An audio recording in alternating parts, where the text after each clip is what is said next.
Best sunscreens ngayong 2024. Okay, guys, pipili lang ako ng 5 na sunscreen from a Filipino brand. Medyo mahirap kasi marami akong na-try na mga Filipino sunscreen. Pero para talaga mabilis kayo makapili, lima lang ang pipiliin natin.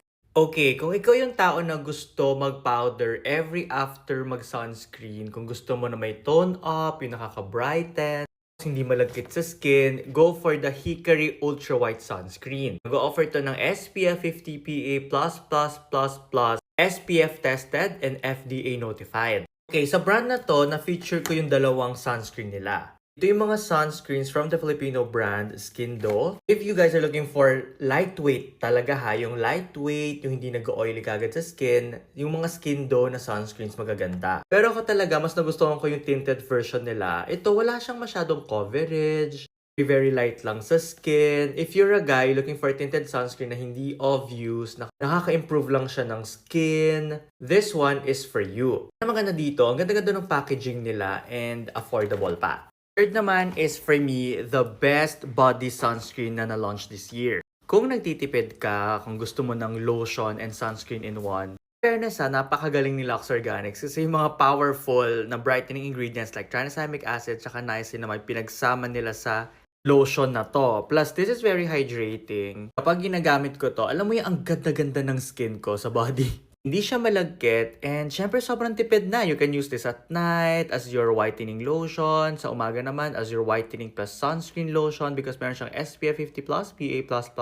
Ito lang yung body sunscreen na nakapasok this year. Though maganda rin to mga Lux Organics na Kiss My Body na lotion na sunscreen. Pero ito talaga, iba talaga yung atake nito guys. On the list, hindi siya masyadong hype but guys, in fairness with Get Ready With Me, hindi na ito yung pinadala nila sa akin. Ito na ata yung pangatlo kong purchase. Meron yung time this year na sobrang na-addict ako dito sa Get Ready With Me sunscreen. This is very hydrating. Ang ganda-ganda nito gamitin before makeup. Actually, ginagamit ko siya hanggang ngayon as primer. This is also SPF tested. Ang taas-taas nung SPF rating niya. Ang ganda nung mga UV filters na ginamit. Ang ganda nung packaging. Everything. Wala akong reklamo dito. Okay, though, dahil super oily and pawis yung skin ako, kapag hindi ako nagpa-powder, medyo mag-oily siya kapag medyo napatagal sa skin mo like 3 hours. But this is a good sunscreen. Get ready with me. Sana po maglabas kayo ng tinted version kasi, guys, ang ganda nitong SPF BFF. Hindi ko siya masyadong kino-content kasi, I don't know, hindi ko siya kino-content, pero maganda talaga siya. And alam ko madaming ni-release or dalawa lang yung ni-release ni Clued this year. But, yung mga Clued sunscreen, ha? Guys, ang gaganda nito if you have dry skin, oily skin, ang galing ha. Kasi yung pinsan ko na dry skin, nagustuhan din niya to. Ako naman na oily skin, nagustuhan ko rin siya. Alam mo yon, parang nag-a-adapt siya kung ano yung skin type mo. I don't know ha kung okay ba ako o hindi. Dalawa yung nirelease nila, yung Ceramide at Centella. Pero for me, iba talaga yung atake ni Ceramide Daily Barrier Emelatic. Maybe because of the niacinamide. Alam mo naman, sobrang nabubudol ako sa niacinamide. Super duper lightweight. Ang ganda rin ito as primer kung mahilig ka mag-makeup. Glowy yung skin kapag ito yung ginagamit ko. Pero ha guys gumamit kayo ng powder after nyo gamitin ito if you have oily skin. But this is a good sunscreen. Clued, SPF tested po itong mga to. Ang galing nyo po this year. Yung mga Clued sunscreen, I super duper love. This is my favorite. Itong Ceramide Daily Barrier. Nako, ang dami kasing deserve ma-shoutout talaga this year. So, hindi na natin siya ililimit sa 5. Guys, meron pang isa. Wait lang.